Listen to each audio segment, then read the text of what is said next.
आज मैं आपसे एक ऐसे मुद्दे पर बात करने वाला हूं जिसे समझना भारत के प्रत्येक व्यक्ति के लिए बहुत ज़्यादा ज़रूरी हो गया है।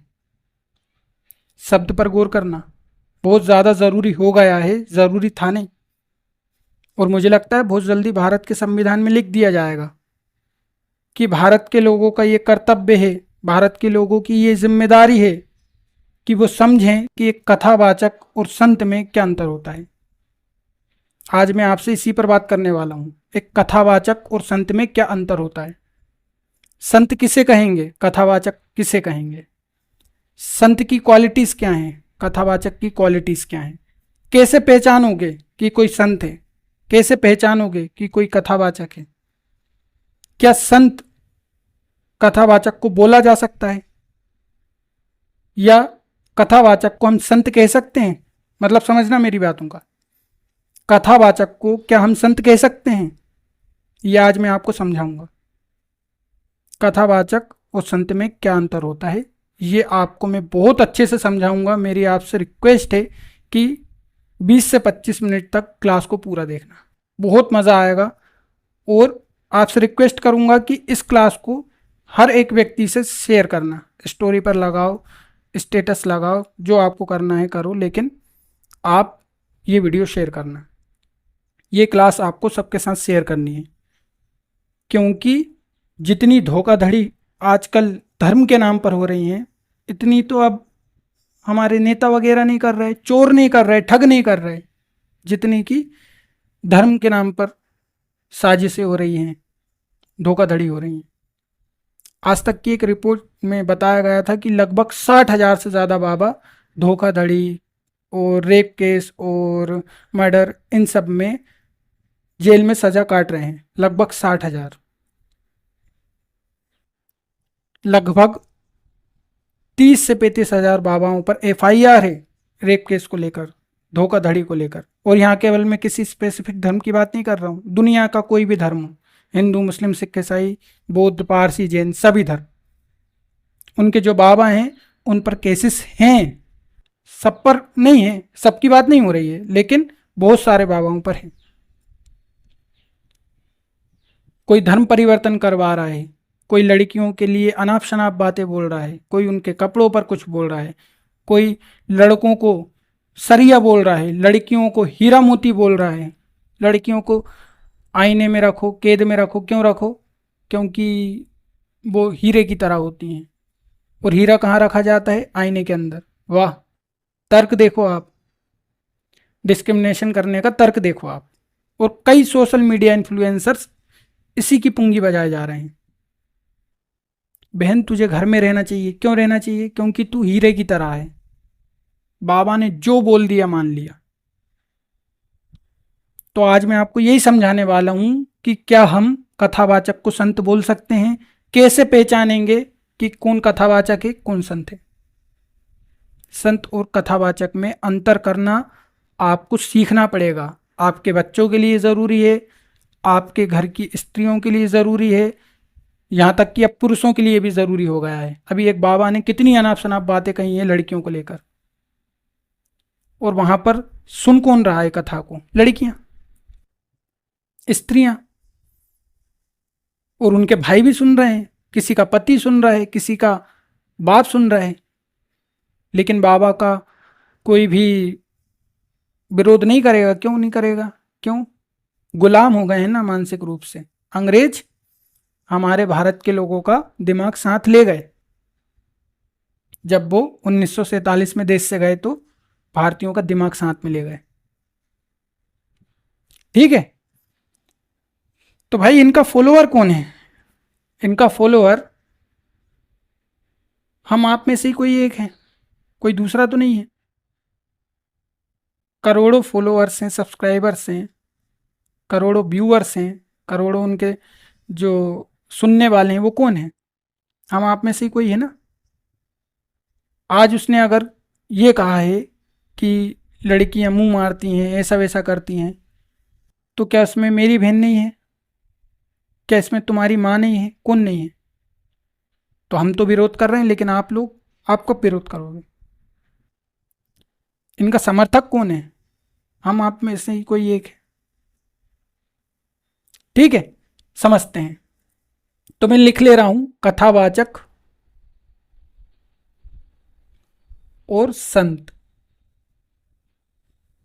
ठीक है, इनमें क्या फर्क है?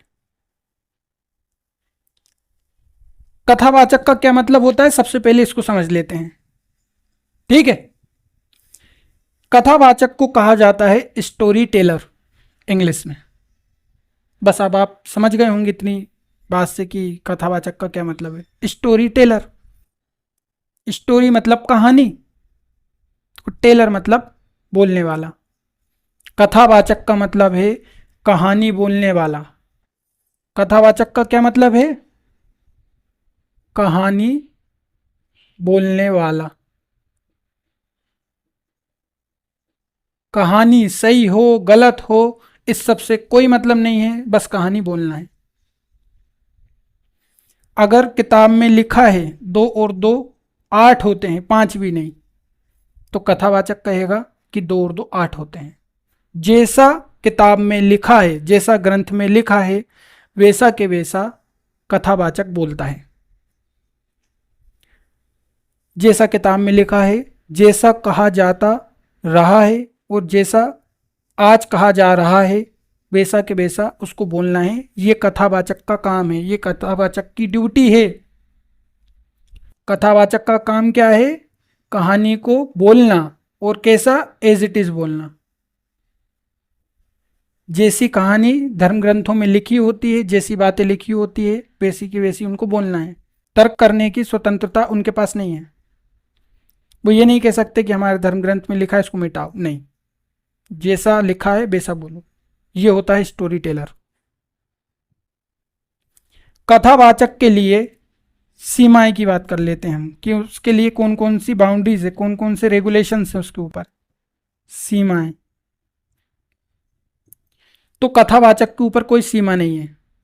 हाँ, सीमा ये है कि तर्क नहीं करना है। मतलब धर्म ग्रंथ में लिखा है कि स्त्रियों को स्वतंत्रता नहीं दी जानी चाहिए, तो मतलब नहीं दी जानी चाहिए।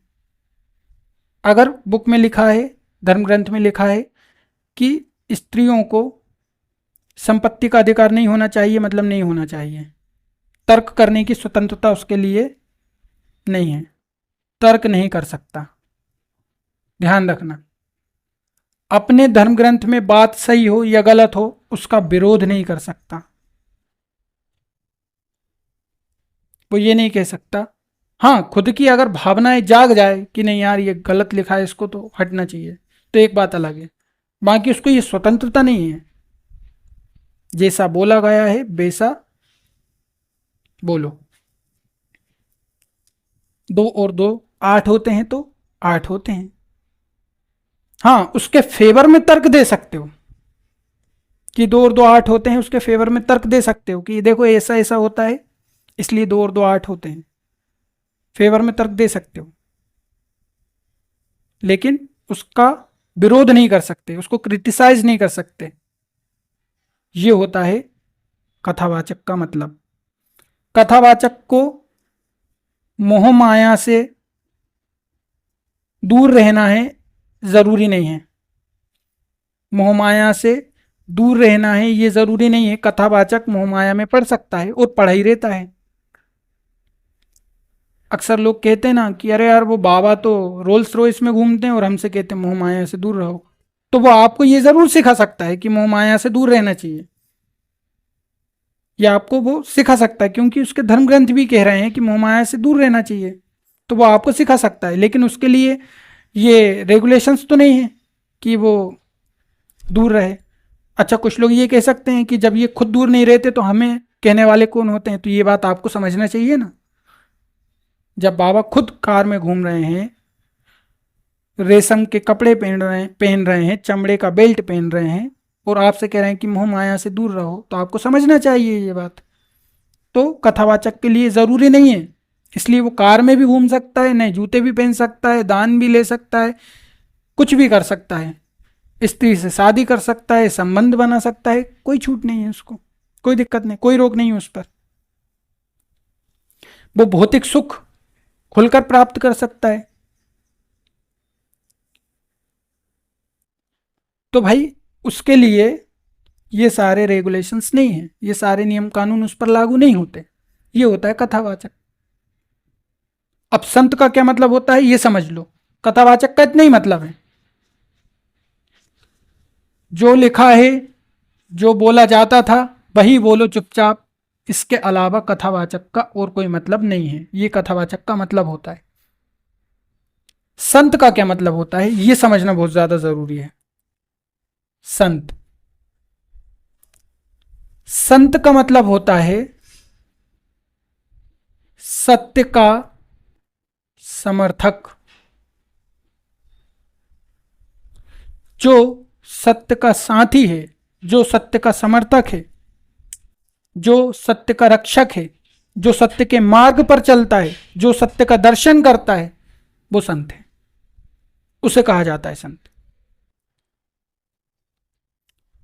कथावाचक के लिए ये जरूरी नहीं है कि वो सत्य का समर्थक हो। जब वो इलॉजिकल बात का समर्थन कर रहा है तो इसका मतलब है कि वो सत्य का समर्थक नहीं है। इलॉजिकल बात मतलब अतार्किक बात, अतार्किक मतलब झूठ, अवास्तविक, इरेजनल, तो उसको हम क्या सत्य का समर्थक बोल सकते हैं? नहीं, उसके लिए ये वाली परिभाषा अप्लाई नहीं होती, उसके लिए ये वाला नियम लागू नहीं होता।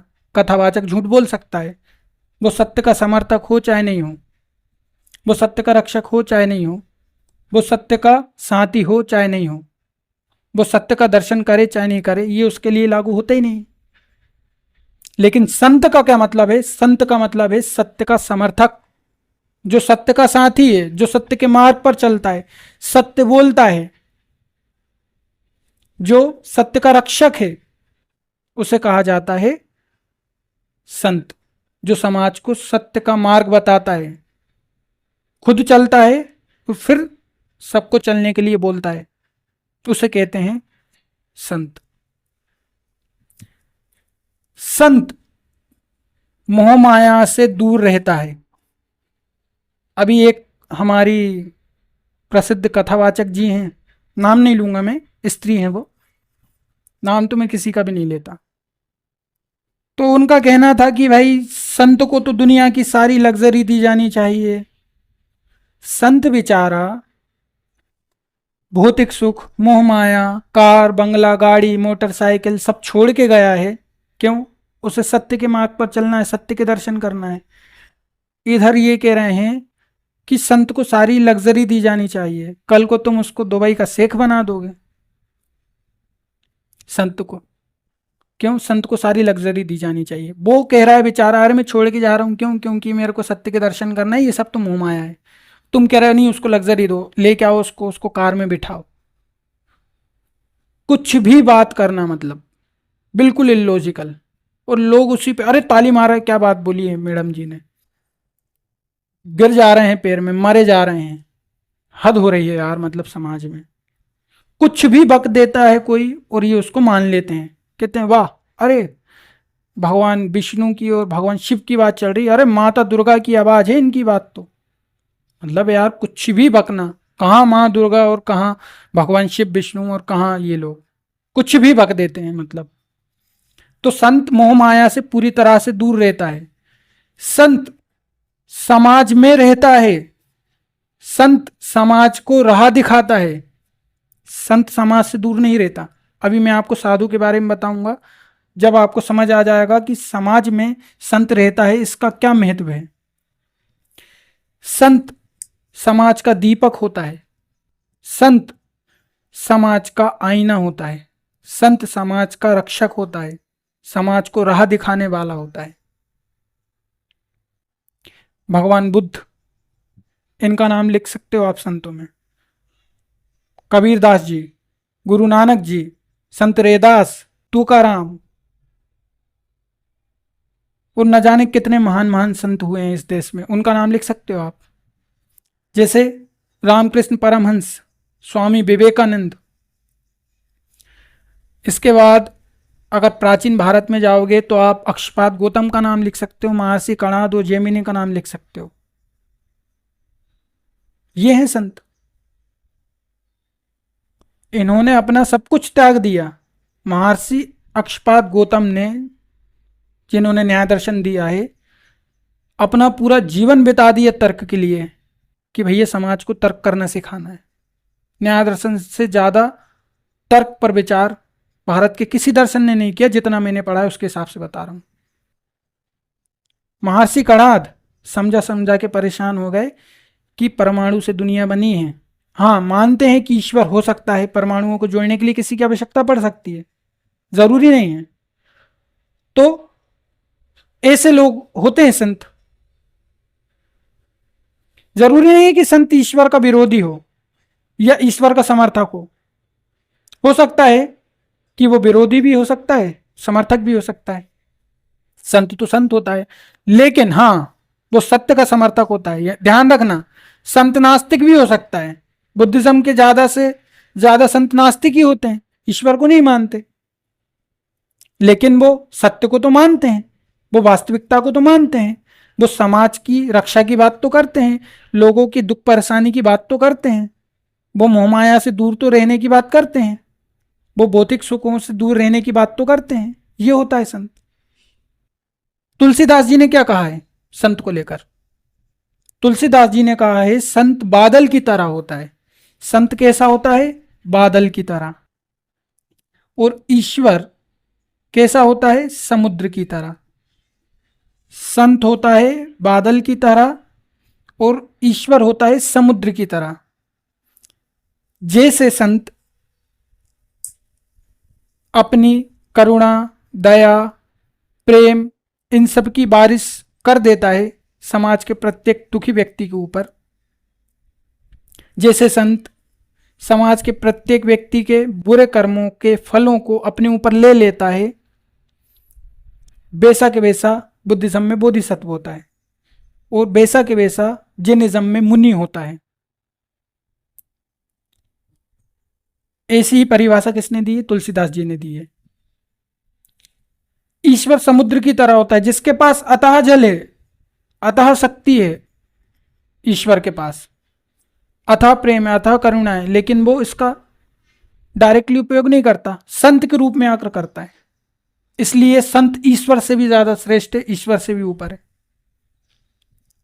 ये होता है संत, जिसके अंदर मोहमाया नहीं है, जिसके अंदर करुणा है, प्रेम है, दया है, जिसके अंदर किसी प्रकार की भेदभाव की भावना नहीं है, जिसके अंदर किसी भी प्रकार की बुराइयां नहीं है, जिसके अंदर किसी को लेकर ऊंच नीच नहीं है, भेदभाव नहीं है, जिसके लिए भगवत गीता, कुरान, बाइबल सब समान है, जिसके लिए हिंदू, मुस्लिम, सिख, ईसाई सब समान है, जिसके लिए नारी पुरुष सब समान है, वही संत है।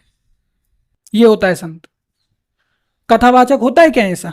तो तुम कहते हो कथावाचक संत है, संत XYZ जी और संत फलाना जी, संत ढिकाना जी, उनको संत बोल रहे हो, कथावाचक हैं। उनमें है एक भी ये गुण जो मैंने आपको बताया संत को लेकर? कथावाचक होता है ऐसा सत्य का समर्थक? असली सत्य का समर्थक पता है कौन था? गुरु अर्जुन देव। जहांगीर ने, अकबर का लड़का सलीम जहांगीर, उनको बंदी बनाकर ले गया, उनको बहुत बुरी बुरी प्रताड़नाएं दी, बहुत बुरे बुरे तरीकों से उनको प्रताड़ित किया, खोलती हुई रेत उनके ऊपर डाल दी, उनको निर्वस्त्र करके गर्म तवे पर बिठाया गया, गर्म तेल उनके ऊपर डाला गया, कभी उनके पैरों को तेल में डाल दिया जाता था, गर्म तेल में, और कभी सरियों को, मतलब ये जो हमारी राड वगैरह होती है ना लोहे की, इनको गर्म कर कर उनको उससे प्रताड़ित करते थे। उसके बाद भी क्या कहा उन्होंने, अर्जुन देव जी ने? जो तू कर रहा है भाई मुझे बहुत अच्छा लग रहा है, मजा आ रहा है, करता रहे। ऐसा होता है संत। दुआ देता रहा उसके बाद भी। संत को तुम गाली दोगे, संत तुम्हें पलट के गाली नहीं देगा, कथावाचक दे देगा। संत क्रोध से बहुत दूर रहता है, संत को क्रोध नहीं आता। संत को तुम पत्थर मारोगे, वो तुम्हें आशीर्वाद देगा। ये होता है संत। ये हर कोई नहीं कर सकता। अब यहां पर कुछ लोग ये कहेंगे अरे ये तो मूर्खता है। भैया इसलिए तो उसको संत कहते हैं, इसलिए तो उसको ईश्वर से श्रेष्ठ कहा है। एक बार भगवान बुद्ध ने अपने एक शिष्य से कहा, अब तुम बुद्धत्व को प्राप्त कर चुके हो, अब समाज में ज्ञान को फैलाने के लिए तैयार हो ना, ज्ञान के प्रचार प्रसार करने के लिए तैयार हो। तो शिष्य ने कहा हाँ गुरुदेव मैं बिल्कुल तैयार हूँ। तो बुद्ध ने कहा अच्छा ये बताओ, अगर तुम्हें किसी ने गाली दी तो तुम क्या करोगे? शिष्य ने कहा अगर मुझे किसी ने गाली दी तो मैं कहूँगा कि यार कितने महान हो, केवल गाली देते हो, कम से कम मारते तो नहीं हो, अच्छे इंसान हो भाई। तो बुद्ध ने कहा अगर किसी ने मारा तो क्या करोगे? तो शिष्य ने कहा अगर किसी ने मारा तो कहूंगा भाई कितने अच्छे व्यक्ति हो, मारते ही हो, कम से कम जान से तो नहीं मार डालते। फिर बुद्ध ने कहा कि मान लो अगर किसी ने तुम्हें मार डाला तो क्या करोगे? तो शिष्य ने कहा अगर मुझे किसी ने मार डाला तो मैं मरते मरते ये कहूंगा उनसे कि कितने महान हो, ऐसे जीवन से मुक्ति दिलवा देते हो जिससे मुझे कष्ट होता है, जिससे प्रत्येक व्यक्ति को कष्ट होता है, तुम तो कितने भले आदमी हो। ये होता है संत, ये होता है बोधिसत्व, ये होता है मुनि। समझ गए? ये होता है संत, ये होता है संत का मतलब। ये सारी क्वालिटीज क्या कथावाचक के अंदर होती है? होती है कि नहीं होती? तुम बताओ। वो जिसके अंदर ये क्वालिटी नहीं है और जो अपने आप को संत कह रहा है वो संत नहीं है, वो पाखंडी है, ढोंगी है, झूठ है, झूठा है। जैसे अभी, अब मैं नाम नहीं लूंगा, 2-3 लोग ऐसे हैं जो अपने आप को जगत गुरु तो ये और वो कहते हैं और दिन रात केवल अपने मुंह से जहर उगल रहे हैं, किसी दूसरे धर्म के लिए तो कई अपने ही समाज के लोगों के लिए, अपने ही अपने ही समाज मतलब धर्म की जाति के लोगों के लिए, स्त्रियों के लिए, और कहते हैं कि हम संत हैं। ऐसा होता है संत? ऐसा होता है, ऐसा होता है मतलब वैसा नहीं होता है, ऐसा होता है संत। तो आप कथावाचकों को कहते हो कि संत XYZ जी, संत फलाना जी, संत ढिगाना जी। अरे संत उनको कह रहे हो, वो है संत कहलाने लायक, ये होता है संत, इसे कहते हैं संत। संत क्रोध नहीं करता, गुस्सा नहीं आता उसको किसी के ऊपर। कोई उसको गाली देकर चले जाएगा, कहेगा अरे यार चलो मेरा बच्चा है इसको आशीर्वाद देता हूँ, पता नहीं क्यों परेशान होगा शायद इसलिए गाली दे रहा होगा। कथावाचक को दो, FIR कर देगा तुम्हारे ऊपर। संत नहीं करते ये काम। संत को किसी भी प्रकार की मोह माया नहीं रहती, संत को कोई सुख नहीं चाहिए। भगवान श्री कृष्ण ने क्या कहा है संत को लेकर? भगवान श्री कृष्ण ने कहा है संत वो है जो हर एक अवस्था में स्थित प्रज्ञ रहता है, उदासीन रहता है, न्यूट्रल रहता है। चाहे बहुत ज़्यादा खुशी आ जाए, चाहे बहुत ज़्यादा दुख आ जाए, ना तो वो खुशी में बहुत ज़्यादा खुश होता है, ना ही दुख में बहुत ज़्यादा दुखी होता है। ऐसा व्यक्ति होता है संत, ऐसा व्यक्ति होता है मुनि। संत तो भगवान श्री कृष्ण ने किससे तुलना की है? भगवान श्री कृष्ण ने निर्मल जल से संत की तुलना की है कि संत तो निर्मल जल की तरह होता है, उसका काम केवल प्यास बुझाना है, भले कोई उसमें गंदगी क्यों ना फैला जाए। ऐसा होता है संत। संत तो वे है जो सबके लिए एक जैसा व्यवहार रखता है, सबके लिए समानता का भाव रखता है, और वही मेरे सबसे करीब है। ये भगवान श्री कृष्ण ने कहा है गीता में, 7वें अध्याय में, पढ़ लेना आप लोग। ये होता है संत, ये होती है संत की क्वालिटी। फिर एक होता है साधु। साधु संत से कठिन जीवन जीता है, बहुत ज्यादा कठिन। साधु का मतलब होता है साधना करने वाला, अपने आप को साधने वाला, और जो अपने आप को साध चुका होता है उसे हम कहते हैं साधु। जैसे बुद्धिज्म में भिक्षु होते हैं, जैसे जैनिज्म में मुनि होते हैं, उन्हें हम कहते हैं साधु, जैन साधु। साधु वैसे नहीं, ध्यान रखना, जैनिज्म में मुनि का मतलब जैसा कि संत का मतलब है, बुद्धिज्म में बोधिसत्व का मतलब, वैसे ही जैनिज्म में मुनि का मतलब होता है। उनके उसमें भी साधु को साधु ही कहते हैं। साधु मतलब अपने आप को साधने वाला, जैन साधु। तो साधु का क्या मतलब है? जो अपने आप को साधता है और संत से भी ज्यादा कठिन जीवन जीता है। यह समाज से कटा हुआ होता है, लेकिन ये संत से ज्यादा महान नहीं माना जाता। क्यों? क्योंकि ये समाज से दूर रहता है, इसको समाज से कोई मतलब नहीं रहता, इसको केवल मतलब है मोक्ष से। ये सारी चीजों को फॉलो करता है जो कि संत करता है, उसको भी फॉलो करता है ये, लेकिन ये समाज से कटा हुआ होता है। बस इतनी सी बात है। इसलिए समाज की नजर में संत का ज्यादा महत्व है, साधु का नहीं है। इसलिए संत को महान मानते हैं, संत को ग्रेट मानते हैं। ठीक है, ये मतलब होता है संत का, ये होता है संत। कथावाचक को संत बोल रहे हो तुम, आज से खाओ कसम की कथावाचक को संत नहीं बोलोगे। और सबको ये वीडियो शेयर करना, स्टोरी लगाओ, ग्रुप्स में डालो, और स्टेटस वगैरह लगाना है वो करो, लेकिन सबके पास ये वीडियो पहुंचाओ। ठीक है, तो फिर मिलते हैं नेक्स्ट क्लास में। आज के लिए इतना काफ़ी था, मैंने आपको सारी बातें समझाई हैं, सारी क्वालिटीज़ बताई हैं कथावाचक की, संत की। तो उम्मीद करता हूँ समझ पाए होंगे। ठीक है, मिलते हैं। जय हिंद।